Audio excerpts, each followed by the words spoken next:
Yeah. Awesome.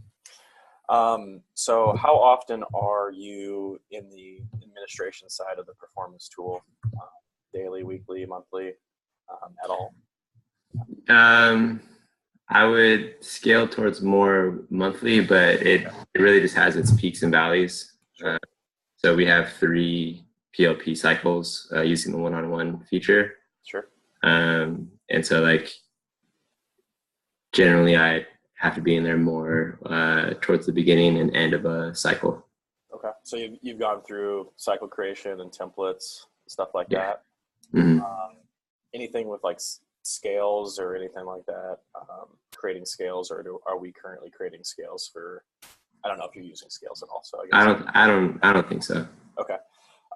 So yeah, just as a kind of an expectation set, what I'll do is I'll share my screen with you. There'll be a mock-up. It's in balsamic, so it's really basic. It's not, so Okay. don't worry about color schemes and things. Not there's stuff that's clickable. You can click around. Absolutely, things won't work.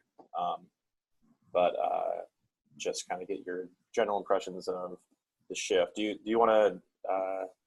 Have you taken a look at the administration tool currently? As like kind of, I can actually share my screen. I kind of logged in as you. Let's see. Yeah, we are next month. We're getting ready for our Cool. year cycle. So I was on there last week. Cool. So this is kind of what it looks like now, right? Mm-hmm. You have your administration analytics and all these things out here. So what I'll do is I'll share this in Vision with you, and then I'll let you have remote control so you can click around with your mouse. And then, yeah, I'll ask you a few questions. I'll try to shut up as much as possible to let you just kind of guide the conversation. So you should have the ability to move around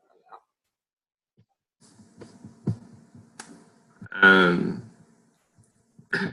And the goal is just me to do anything in here? Or? Yeah, so what you can do, I guess, before clicking on anything, is there anything you notice right away, shifts of, what you currently have versus what this mock-up shows?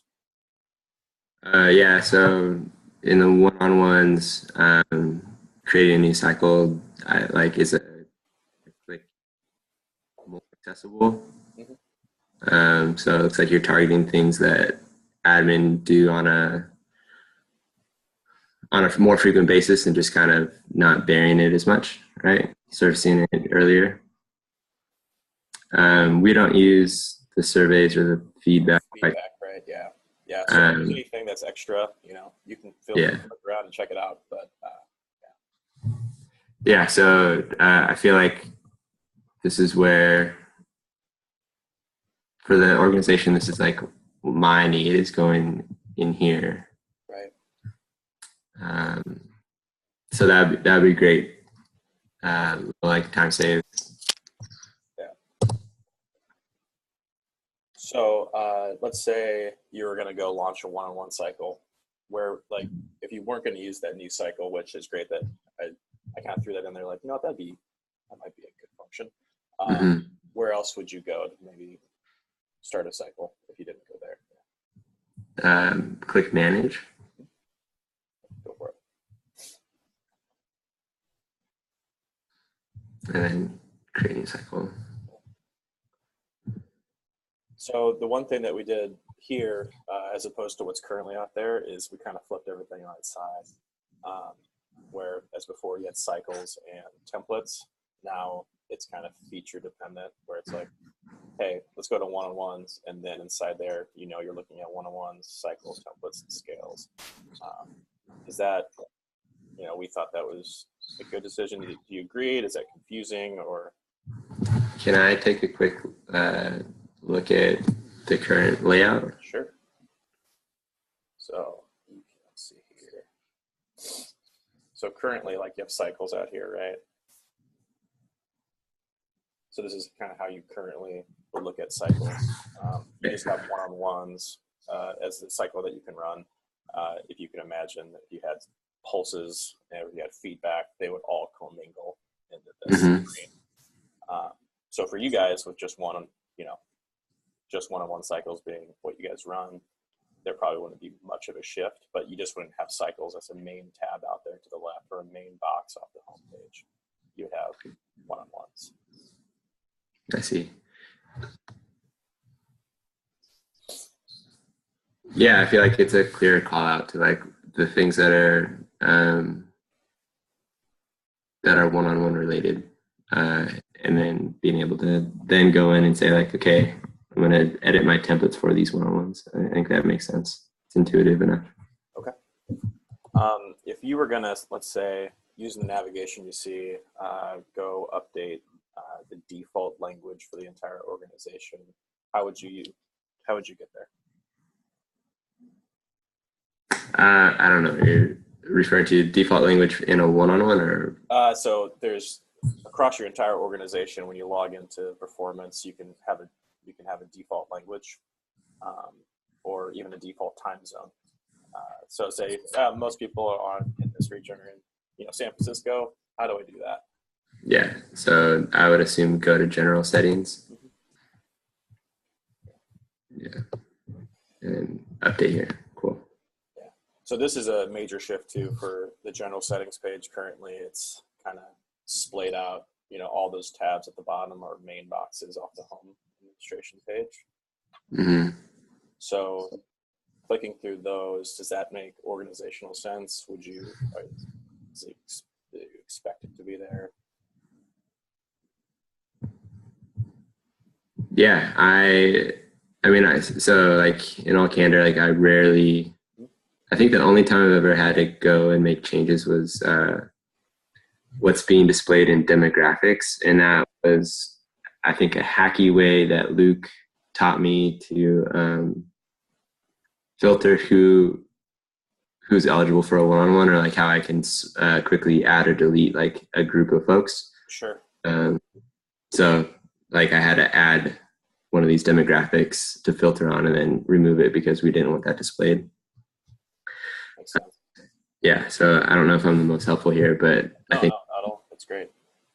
going into this browser tab kind of layout, I think is something that people are more than accustomed to utilizing. So Yeah, yeah, that's our hope for sure. So if you navigate back just the home administration screen there, so just going back to the purpose of trying to make sure that things aren't confusing, and making sure things are scalable. Do you think this organization of when you land on this the first time made sense to you right away, or is there any confusion, or do you think that's the general direction? yeah, I don't think it's too dissimilar from the current layout, so Okay, it's not like a night and day change. sure. Um, I think it's noticeable that there's some things different, but it's not jarring. Sure. Great. And I mean, I got through all my questions that I had, and you gave me some good feedback for sure. Is there, I mean, anything else while I have you on the phone that has irked you, surprised you, made you happy? Anything that is on your? Yeah, I think for us, well, can I? Yeah. So for me,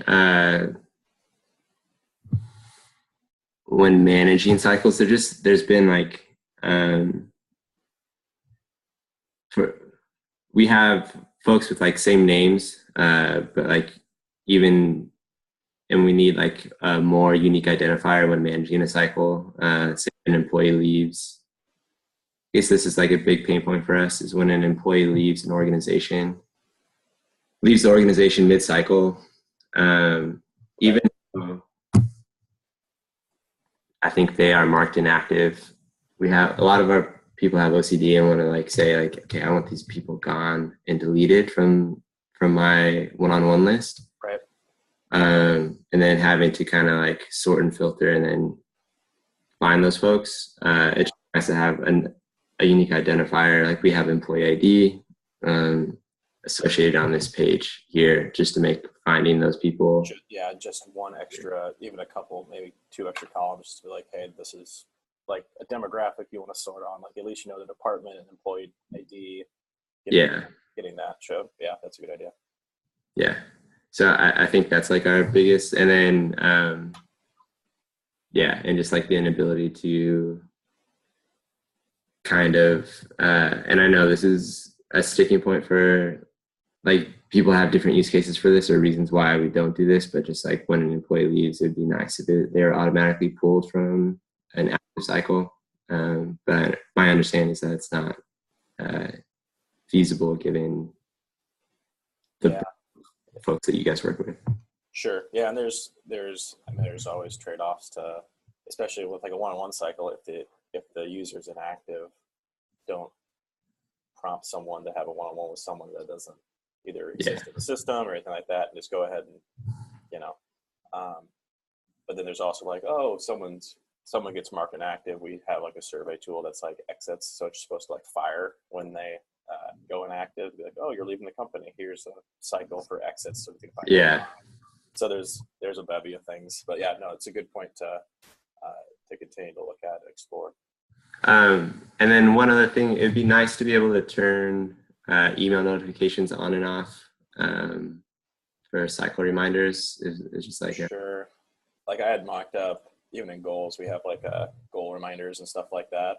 That this is like you guys have goals, right? Yeah, for sure. yep, Yeah. So there's a weekly cadence to, hey, this is what's happened. Here's, hey, update your goals. Being able to, and we've had requests be like, hey, stop pinging me all the time. yeah, Letting you guys like turn that off.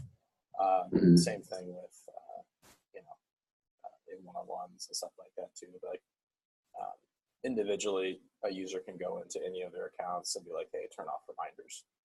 But at a global setting, um, people have requested that too. yeah. Okay. But if that ever comes, I know our HR department would be happy about that because in general, we communicate a hard deadline and then we give them a buffer to be like, okay, I'll give you an extension. Okay. And I think something that was recently added was like the ability to give one-off extensions even past the hard close Yeah, date. you can extend a one-on-one past. Yeah. Yeah, Mm-hmm. so that's a nice feature. I'm not advertising that because I want to keep Cool. Yeah. the number of times that I have to do that myself. Sure. Um, but yeah, so to be able to turn off like that cycle is closed email would be the HR department would enjoy that.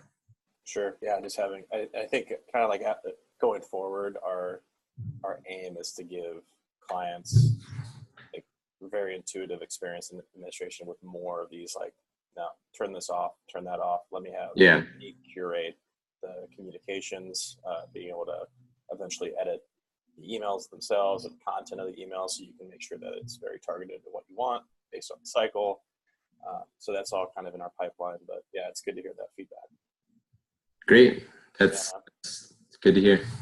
Yeah. All right. Well, yeah, if there's nothing else, we'll keep this to a tidy 15 minutes and we'll be back here Excellent. a bit more. Great. All right, man. Yeah, thanks for the time. And yeah, as we go forward, I might reach out to you hopefully in a month or two as we start going, and maybe we'll get something that's real that you can kind of beta test for us. All right. Sounds good. All right, man. Thanks again. All right, no problem. Take care. Yeah, take it easy.